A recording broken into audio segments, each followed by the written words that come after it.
ইন্না লিল্লাহি ওয়া ইন্না ইলাইহি রাজিউন। বাংলাদেশের আকাশ আজ মেঘলা। ৫ আগস্টের বিপ্লবের অন্যতম মহানায়ক ইনকিলাব মঞ্চের মুখপাত্র শরীফ ওসমান হাদি আর আমাদের মাঝে নেই। সিঙ্গাপুরের হাসপাতালে ডাক্তাররা সর্বোচ্চ চেষ্টা করেছিল। ফাইনাল অপারেশন চলাকালীন মহান আল্লাহর ডাকে সাড়া দিয়ে তিনি পাড়ি জমালেন না ফেরার দেশে। তিনি শাহাদাত বরণ করেছেন। যে মানুষটি রাজপথে বুলেটের সামনে বুক পেতে দিয়েছিলেন, যে মানুষটি ভারতীয় আধিপত্যের বিরুদ্ধে সিংহের মতো গর্জন করতেন, আজ তিনি সব কোলাহলের ঊর্ধ্বে।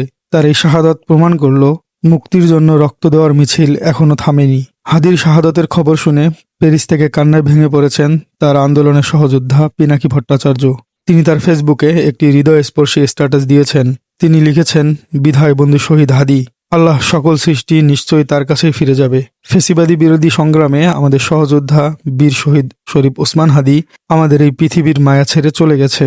পিনাকির এই বন্ধু সম্বোধন বুঝিয়ে দেয়, আমাদের সম্পর্কটা কেবল রাজনীতি ছিল না, ছিল আত্মার। তিনি হাদিকে বীর শহীদ হিসেবে আখ্যায়িত করেছেন।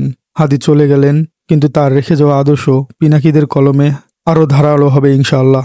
বৈষম্য বিরোধী ছাত্র আন্দোলনের অন্যতম সমন্বয়ক হাসনাত আবদুল্লাহ খুব অল্প কথায় তার প্রতিক্রিয়া জানিয়েছেন, কিন্তু এই শব্দ দুটির ওজন পাহাড় সম। তিনি লিখেছেন, শহীদ আলহামদুলিল্লাহ, অর্থাৎ আল্লাহ হাদিকে শহীদ হিসেবে কবুল করেছেন। এটাই মুমিনদের জন্য সবচেয়ে বড় পাওয়া। হাসনাত আবদুল্লাহর এই স্ট্যাটাস প্রমাণ করে, বিপ্লবীরা মৃত্যুকে ভয় পায় না, তারা শাহাদাতকে আলিঙ্গন করে। হাদির এই চলে যাওয়া কোনো পরাজয় নয়, এটি আল্লাহর পক্ষ থেকে বড় একটা মর্যাদা। ডাকসু ভিপি সাদিক কায়েম তার প্রিয় ভাইয়ের শাহাদাতকে একটি নির্দিষ্ট সংগ্রামের অংশ হিসেবে চিহ্নিত করেছেন। সাদিক কায়েম লিখেছেন, ইন্না লিল্লাহি ওয়া ইন্না ইলাইহি রাজিউন। ভারতীয় আধিপত্যবাদের মোকাবেলায় মহান বিপ্লবী ওসমান হাদিকে আল্লাহ শহীদ হিসেবে কবুল করেছেন। সাদিক কায়েম স্পষ্ট করে দিলেন, হাদির রক্ত কেন ঝরল। হাদি জীবন দিলেন দেশের সার্বভৌমত্বের জন্য, দিল্লির দাদাগিরির বিরুদ্ধে কথা বলার জন্য। এই শাহাদাত আমাদের মনে করিয়ে দেয়, আমাদের লড়াই এখনো শেষ হয়নি।